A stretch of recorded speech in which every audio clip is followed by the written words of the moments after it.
Good morning, dear students. Dear students, today we are going to start with the types of maps. We are going to study the components of maps. We are going to study about the thematic maps, about the physical maps, about the political maps. And even we are going to learn about the sketches. So let's do that in detail. Good morning, class. How are you, beta?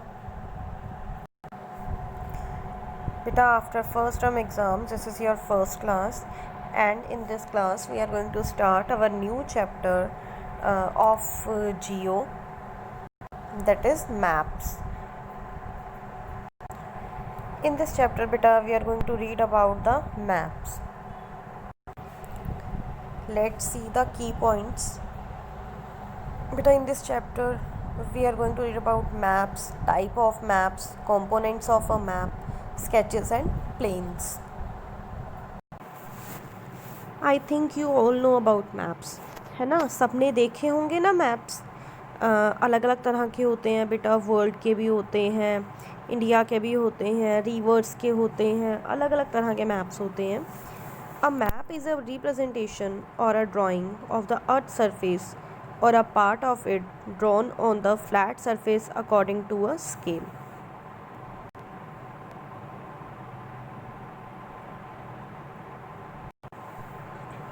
बेटा map जो होती है जो map होता है बेटा, वो अर्थ के किसी पार्ट की हम कह सकते हैं कि ड्राइंग होता है। मतलब अर्थ के ऊपर जो पार्ट्स हैं अलग अलग तरह के, उसको शो करने के लिए मैप बनाए जाते हैं। हम ये कह सकते हैं कि मैप के अंदर जो अर्थ के पार्ट हैं वो एक बहुत ही स्मॉल फॉर्म में शो होते हैं। When many maps are put together, we get an atlas. अब बहुत सारे मैप्स बेटा जब इकट्ठे हो जाते हैं तो उसको एटलस बोलते हैं। Types of maps, first is physical map, shows natural features of the earth. बेटा फिजिकल फीचर्स जैसे mountains, plains, deserts, coast lines, water bodies को, रिवर्स को, लेक्स को और सीज़ को शो करने के लिए फिज़िकल मैप्स का यूज़ किया जाता है। इसको बेटा रिलीफ मैप भी बोलते हैं। Next is political map, shows different boundaries of different countries and state. अब बेटा हम देखें तो these map shows the boundaries of continents, countries, states, capital, major towns and cities. इन सब के जो होते हैं वो पॉलिटिकल मैप्स होते हैं।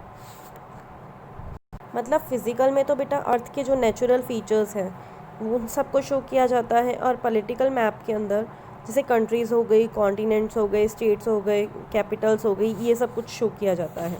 Third one is thematic maps, focus on specific information. ये एक स्पेसिफिक इन्फॉर्मेशन देते हैं। अब जो ये वाले मैप हैं बेटा, फॉर एग्जांपल ये किस किस का मतलब कि बताते हैं। ये thematic map could be about density of population कितनी है किसी एरिया की, उसके अकॉर्डिंग बनाया जा सकता है। Rainfall of a particular area और मिनरल्स एंड क्रॉप्स एट्सेट्रा, इन सब चीज़ों के बारे में बनाए जा सकते हैं। Next is components of map. First is title, depending on the kind of information the map conveys. अब बेटा मैप जो होता है उसका टाइटल मतलब उसकी हेडिंग क्या होगी, वो इस बात पे बेस करता है कि वो जो मैप है वो किस तरह की इन्फॉर्मेशन दे रहा है। अब अगर वो फिज़िकल थिंग्स की देगा इन्फॉर्मेशन तो उसको फिज़िकल मैप बोल दिया जाएगा, पॉलिटिकल की देगा तो पॉलिटिकल मैप हो जाएगा। Next is scale. The scale is the ratio between the actual distance on the ground and the distance shown on the map.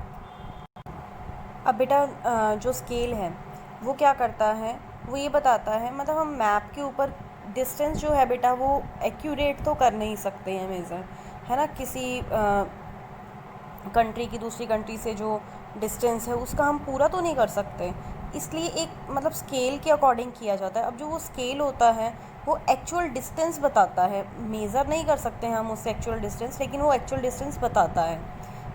अब क्या है एग्जांपल देखो, 1 centimetre on a map is equal to 200 metre on the ground. मतलब अगर मान लो किसी city की दूरी किसी सिटी से 200 मीटर है तो वो ग्राउंड के ऊपर है ना, वो हम इसको मैप में 1 सेंटीमीटर के मेज़र करेंगे। मतलब 1 सेंटीमीटर इक्वल्स टू 200 मीटर।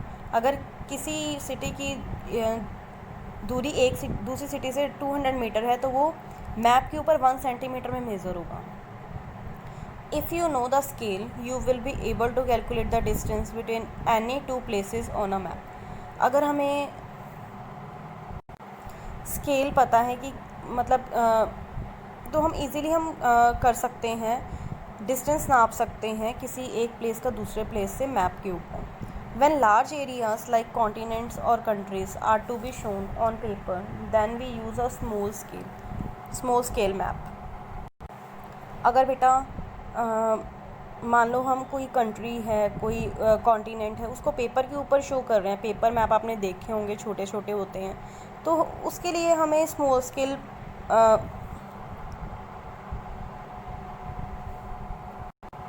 अगर हमें पेपर के ऊपर शो करना है कंट्रीज़ को, कॉन्टिनेंट्स को, तो उसके लिए हमें स्मॉल स्केल मैप चाहिए होते हैं। और when a small area like your village or town is to be shown on paper then we use a large scale map. और बेटा जब कोई विलेज हो गया, जैसे स्मॉल एरियाज़ या फिर टाउन हो गए, अगर हम उसको पेपर के ऊपर शो करते हैं तो हमें लार्ज स्केल मैप चाहिए होते हैं। नेक्स्ट इज़ कन्वेंशनल साइंस और symbols. First is direction. There are 4 major directions: north, south, east and west. They are called cardinal points. अब बेटा look at the diagram। अब हम देखते हैं 4 पॉइंट्स बना रखे हैं।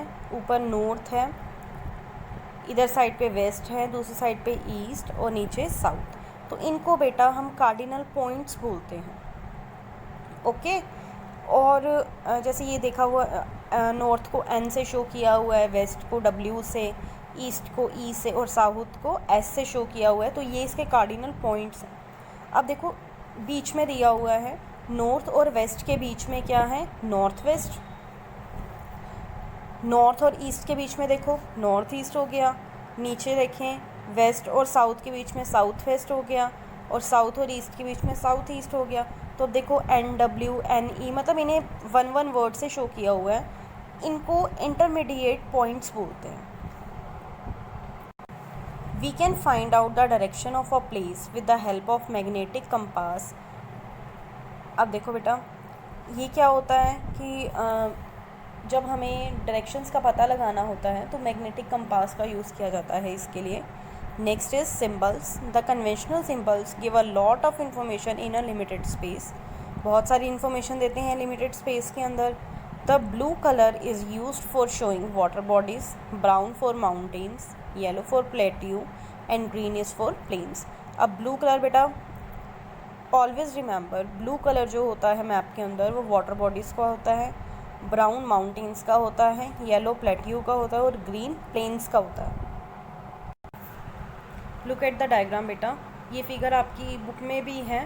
तो फर्स्ट देखो वाटर फीचर्स बने हुए हैं, कन्वेंशनल साइंस एंड सिंबल बने हुए हैं। वाटर फीचर्स में देखो स्ट्रीम, देखो इन्होंने कैसे डायग्राम से शो किया है। कैनाल बना हुआ है, tidal river with island and river. Well देखो पॉइंट बना हुआ है, फिर वेल, स्प्रिंग, बहुत सारे देखो। अब नेक्स्ट में रोड्स एंड रेलवेज़ है। अलग अलग बेटा साइन से शो किया जाता है मैप्स के अंदर, क्योंकि इन सब चीज़ों को प्रॉपर बनाना मैप के अंदर इट्स नॉट पॉसिबल, इसलिए इनको साइंस और सिंबल्स के थ्रू दिखाया जाता है मैप के अंदर। Okay, next is sketch. A sketch is a drawing mainly based on memory and spot observation and not to scale. A rough drawing is drawn without scale is called sketch map. Sketch जो होता है बेटा वो proper scale का use करके नहीं बनाया जाता। ये स्केच जो होती है वो एक ऐसी ड्राइंग होती है जिसको हम अपनी मेमोरी से या फिर हमने उस स्पॉट का जब ऑब्जर्वेशन किया, उसको देखा, तो उसके अकॉर्डिंग हम उसको रफली बना लेते हैं। अ rough drawing is drawn without scale is called a sketch map. अब एक रफ सी ड्राइंग होती है जिसको बना दिया जाता है, उसको स्केच मैप बोलते हैं। Next is plan. A plan is a drawing of a small area on a large scale। अब बेटा जो प्लान होता है is a drawing of small area, एक स्मॉल एरिया की ड्राइंग होती है लार्ज स्केल के ऊपर। There are certain things which we may sometimes want to know. अब ये जो चीज़ें होती हैं ये हमें ध्यान में रखनी पड़ती हैं प्लान बनाने के लिए। For example the length and breath of a room. So बेटा प्लान के लिए ये ज़रूरी होता है कि हमें मतलब कुछ चीज़ों का की नॉलेज हो, जैसे रूम की लेंथ और ब्रेथ कितनी है, ये सब हमें पता होना चाहिए। तो बेटा now your chapter is completed. Okay.